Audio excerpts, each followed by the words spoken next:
चलो बेटी खड़ी हो जाओ, सुबह के 4 बज गए हैं।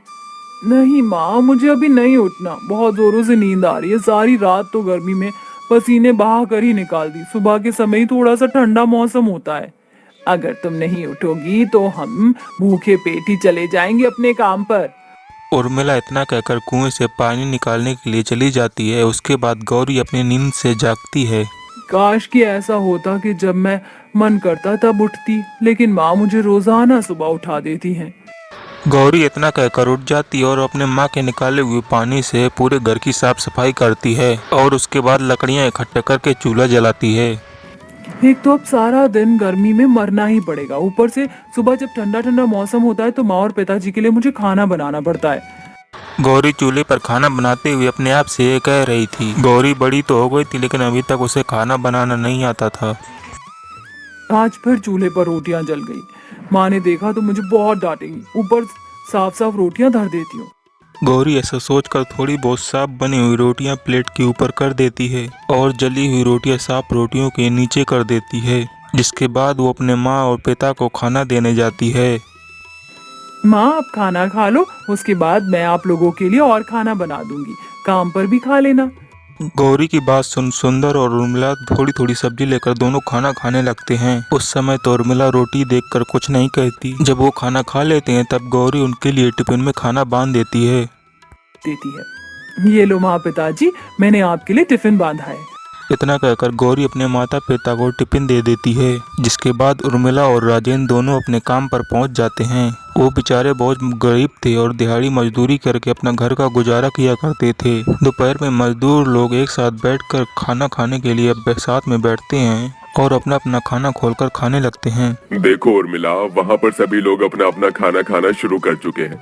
चलो हम भी अपना खाना खा लेते हैं। हाँ जी, आपने सही कहा, मुझे भी भूख लगी है। उर्मिला और राजेंद्र अपना हाथ मुंह धोकर दोनों खाना खाने के लिए उन मजदूरों के पास जाते हैं और खाना खाने के लिए एक टिफिन खोलकर अपना खाना निकालती हैं। जैसे ही उर्मिला टिफिन खोलती है तो काली रोटी देखकर उर्मिला एकदम दंग रह जाती है। इतनी बार समझाया है लेकिन इस लड़की को समझ ही नहीं आता। अरे और कितना सिखाऊं इसे रोटी बनाना, हर रोज रोटी जला देती है। सुबह सुबह इसे कुछ ना कहूँ तो जली हुई रोटियां टिफिन में पैक कर देती है। अरे कोई बात नहीं, ये सब तो चलता ही रहता है। एक ना एक दिन बेचारी गौरी सीख जाएगी रोटी बनाना, जो है उसे खा लो। ये काले कोयले जैसी रोटियां मैं तो नहीं खा सकती हूँ, अगर तुम खाना चाहते हो तो खा लो। वहाँ की मजदूर औरतें उर्मिला की रोटी देखकर उर्मिला पर हंसने लगती हैं। देखो उर्मिला, मेरी बेटी अभी मात्र 16 साल की है और उसके हाथों की गोल गोल बनी रोटियां, अरे बहुत अच्छी रोटी बनाती है। इतनी छोटी से है और अभी से इतनी समझदार हो गई है। अब क्या बताऊं तुम्हें, मेरी बेटी तो पूरी 22 साल की हो गई है। अरे शादी के लायक उम्र हो गई है, लेकिन उसे खाना बनाना बिल्कुल भी नहीं आता। आज तो मैं अपनी बेटी की अच्छे से खबर लूंगी। अरे इस गर्मी में हम कितनी मेहनत करते हैं, उसे सोचना चाहिए, लेकिन वो है कि जरा भी नहीं सोचती। उर्मिला बहुत गुस्से में होती और दोपहर में बिना कुछ खाए वापस काम में लग जाती है। जिसके बाद वो वापस घर पहुंचती है तो अपनी बेटी को चूल्हे पर खाना बनाते हुए देखती है तो हाँ हाँ, बना रोटी बना। आज मैं तेरे सर पर ही खड़ी होकर देखती हूँ कि तू रोटी कैसे जलाती है। जहाँ तू रोटी जलाएगी वहीं रोटी जलाने पर एक डंडी मैं तेरे इन हाथों पर ही मारूंगी। अपनी माँ का अचानक से इस तरह बर्ताव देख गौरी अचानक से हैरान हो जाती है और चुपचाप रोटी बनाते हुए अपने मन में कहती है, ये भगवान, लगता है आज तो माँ बहुत ज्यादा गुस्से में है, कहीं मुझे मारे ना। आज तो रोटी ध्यान से बनानी पड़ेगी। जैसे तैसे करके गौरी रोटी जलाना तो बंद कर देती है, लेकिन अब उसकी रोटी आड़ी टेढ़ी बनने लगती हैं। ये देखकर उर्मिला एक डंडी उठाकर गौरी के हाथों पर मारती है। 22 साल की बुढ़िया हो गई है और अभी तक रोटी ठीक से नहीं बनती। अरे तेरी शादी करेंगे तो वहाँ तो तू हमारा नाम ही डुबा देगी। आज जब तक तेरी रोटी बिल्कुल गोल और बिना जली हुई नहीं बन जाती तब तक मैं इसी तरह तुझे मारती रहूंगी। उर्मिला डंडी लेकर गौरी के पास ही बैठ जाती है। जब भी गौरी जली हुई रोटी या आड़ी टेढ़ी रोटी बनाती तो उर्मिला उसे मारने लगती थी। यह देखकर राजेंद्र उर्मिला को जैसे तैसे कर घर के अंदर लेकर आता है। आपको दिक्कत क्या है, क्यों आप मुझे यहाँ लेकर आए हो? अरे अगर मैं उसे खाना बनाना नहीं सिखाऊंगी तो कौन बनाना सिखाएगा? अरे उसकी जली हुई रोटियों की वजह से सभी लोग हम पर हंसते हैं कि हमारी बेटी को कुछ भी नहीं आता। देखा ना आपने, रोजाना टिफिन में जली हुई आड़ी टेढ़ी रोटियां आती हैं। अरे भाग्यवान, तुम भी कैसी बातें करती हो। एक न एक दिन वो जरूर सीख जाएगी। कम से कम उसके ऊपर इतना अत्याचार तो मत करो। राजेंद्र जैसे तैसे करके उर्मिला का गुस्सा शांत करता है। देखते ही देखते जब गौरी सारा खाना बना लेती है तो वो खाना परोसकर अपने माता पिता को देने जाती है। माँ, मुझे माफ कर दो। अगली बारी से मैं कोशिश करूंगी कि और अच्छी रोटी बना।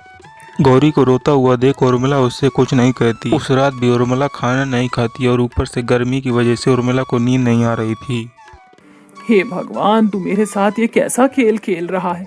एक बेटी दी तूने, वो भी किसी काम की नहीं, बिल्कुल नकारा निकम्मी। कहीं की 2 रोटी भी गोल और साफ नहीं बना सकती। रोजाना टिफिन में इस तरह खाना जाता है कि बस बेइज्जती ही होती है। काश कि तुम मुझे बेटी ही ना देते तो अच्छा रहता।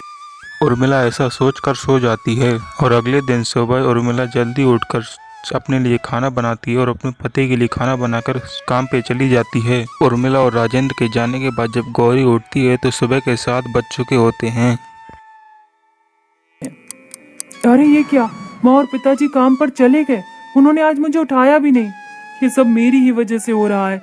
लगता है माँ अपना और पिताजी का खाना बनाकर चली गई, पर उन्होंने मेरे लिए कुछ नहीं बनाया। कोई बात नहीं, मैं रात की बची हुई रोटी ही खा लूंगी। गौरी घर की साफ सफाई करने के बाद रात की बची हुई रोटियों को खाने के लिए जैसे ही ऊपर जा रही होती है तभी उसके दरवाजे पर एक बूढ़िया औरत आती। कोई है तो मेरी मदद करो। कई दिनों से मैंने खाना नहीं खाया, कुछ खाने को दे दो।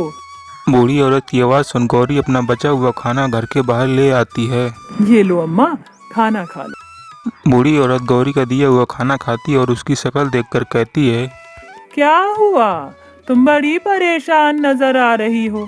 कोई परेशानी है तो मुझे बता सकती हो। नहीं, कोई परेशानी नहीं है अम्मा। मुझे बताओगी तो तुम्हें तुम्हारी परेशानी का समाधान मिल जाएगा। गौरी रोते हुए बूढ़ी औरत से कहती है, अम्मा, आपको पता है मैं रोजाना अच्छा खाना बनाने की कोशिश करती हूँ। कभी सब्जी जल जाती, कभी रोटी जलकर आड़ी टेढ़ी हो जाती है। इसी के चलते मेरी माँ मुझसे बहुत गुस्सा होती है और 2 दिन से उन्होंने खाना भी नहीं खाया। आज मेरी माँ खुद ही अपना टिफिन बना कर ले गई। अच्छा, ये बात है। अगर तुम्हारे घर में कोई टिफिन है तो उसे लेकर आओ। बूढ़ी औरत के कहने पर गौरी घर के अंदर से एक टिफिन लेकर आती है जो कि स्टील का होता है। गौरी वो स्टील का टिफिन बूढ़ी औरत को दे देती है। बूढ़ी औरत उस टिफिन को पकड़कर अपने मन में कुछ गुनगुनाती है और वह टिफिन गौरी को दे देती है। आज के बाद जब भी तुम कोई खाना बनाओगी तो इसी टिफिन के अंदर खाना पैक करके अपनी माँ और पिता को देना। बूढ़ी औरत इतना कहकर गौरी को टिफिन पकड़ाकर वहाँ से चली जाती है। सारा दिन गौरी बूढ़ी औरत की बातों को सोचती रहती है। शाम को जब गौरी के माता पिता आते हैं तो गौरी अपने हाथों से उन्हें खाना बनाकर खिलाती है, लेकिन उर्मिला उसके हाथों का बना हुआ खाना नहीं खाती। अगले दिन जब सुबह होता है तो गौरी अपने माँ से उठने से पहले ही उनका टिफिन तैयार कर देती है और वो खाना जैसे तैसे कर बनाकर उसे टिफिन में पैक कर देती है। माँ, मुझसे नाराज मत हो। ये मैंने खाना आपके लिए बनाया है। ये आपको बहुत स्वादिष्ट लगेगा। इसे समय पर खा लेना। ये लो टिफिन। इस तरह गौरी के हाथों से टिफिन लेकर उर्मिला अपने पति के साथ काम पर चली जाती है। दोपहर तक काम निपटाने के बाद उर्मिला जब मायूस होकर टिफिन खोलती है तो उसे टिफिन में बहुत स्वादिष्ट खाना और गोल गोल सुंदर रोटी दिखाई देती है। अरे वाह, ये तो बहुत सुंदर और स्वादिष्ट खाना लग रहा है। देखने में इतना अच्छा है तो खाने में कितना अच्छा होगा। उर्मिला खाना खाकर बहुत खुश होती है और साथ में सभी औरतों को दिखाती है अपनी बेटी के हाथों का बना हुआ खाना। आखिरकार मेरी बेटी ने खाना बनाना सीख ही लिया। ये देखो शकुंतला, मेरी बेटी तुम्हारी बेटी से भी अच्छा खाना बनाती है। चलो खा कर देखो। दो निवाले उर्मिला वहाँ सभी आदमी और औरतों को खिलाती है। सभी को खाना बहुत पसंद आता है। उर्मिला शाम को घर वापस लौटती है तो वह अपनी बेटी को गले से लगा लेती है। शाबाश बेटी, आज तो टिफिन खोलते ही बहुत अच्छा लगा। तूने तो दिल खुश कर दिया। ऐसे ही खाना बनाना सीख ले, आगे ससुराल में काम आएगा। यह सुनकर गौरी बहुत खुश हो जाती है, जिससे उसे यह पता चल जाता है कि यह टिफिन मामूली नहीं जादुई टिफिन है। क्या है? अभी जो मैंने खाना बनाया है वो भी तो जला हुआ है। एक काम करती हूँ, पहले इस टिफिन में रखती हूँ और उसके बाद उसे टिफिन से निकाल लूंगी। अपना माँ का लाए हुए टिफिन उसमें रखने के बाद गौरी उसमें अपना बना हुआ खाना रखती है और उसे बंद कर देती है। फिर जब वो उसे खोलती है तो खाना बहुत स्वादिष्ट बन जाता है। साथ में रोटियां भी बहुत गोल गोल होती हैं और बिना जले दिखने लगती हैं।